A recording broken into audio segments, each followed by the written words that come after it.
Oh my gosh.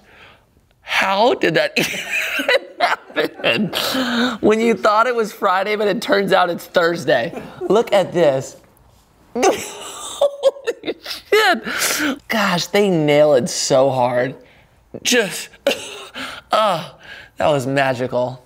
That was absolutely special.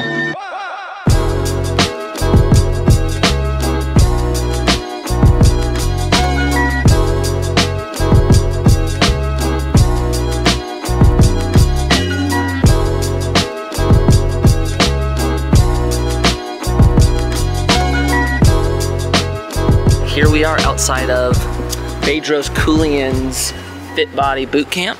So I did an interview on Bedros' show today, and then we're gonna interview him after on OVNI. And I've been wanting to meet him. He's been somebody who I've followed and kind of connected with on Instagram. I've been like, just hearing such good things about him. So I was like really looking forward to meeting him. You know, on Instagram, you can like, to me at least, I feel like you know when people are fake and you can like feel when people are like genuine, and he just feels like a very genuine dude. And I think even when you start seeing people that are incredibly successful, a lot of them come off so whack, and he comes off like he's just an everyday dude, and you can like see that through his content and his Instagram. So I love people like that. So I just wanted to like hang with him, get to know him, and I think ultimately learn from him. So yeah, here we are to make it happen. Funny story, I made a list of everyone I wanted to promote my book. Yeah. A year and a half ago. 2 years ago, and the only person I knew was Lewis.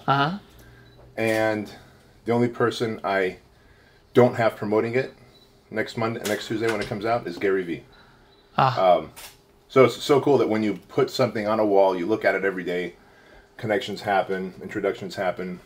And so the message I wanted to send is like, hey, here's someone who's an athlete, who's an artist because of the tricks and stuff you guys. I mean, I see there's plenty of art to that. I can do it. Even if you made me become athletic and ride a skateboard, it would take me longer to do the art. Yeah, there's an art to it. Yeah. The trick, right?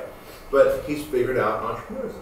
What lessons do you have for young entrepreneurs that are in that incubation? They have an idea, maybe they're afraid to take the leap of faith. What advice would you give a young entrepreneur? The thing that I've always done, and I don't know if it was just me and my personality, but I always just do it.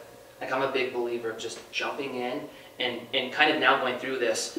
You're always going to have problems no matter what. If it's going good or bad, there's problems.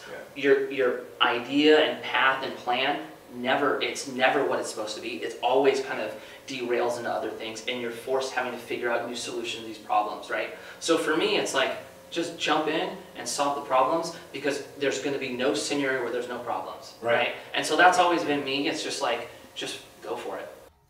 For all the kids kind of wanting to start something now in kind of this digital era, right? Yep. And you seeing basically everything looks like everyone's so successful, right? And I think a lot of kids feel discouraged by that and feel like, why do I even start if there's so many people out there killing it? What could you speak to that kid that would help him, you know, still drive forward and go out and create something? Sure.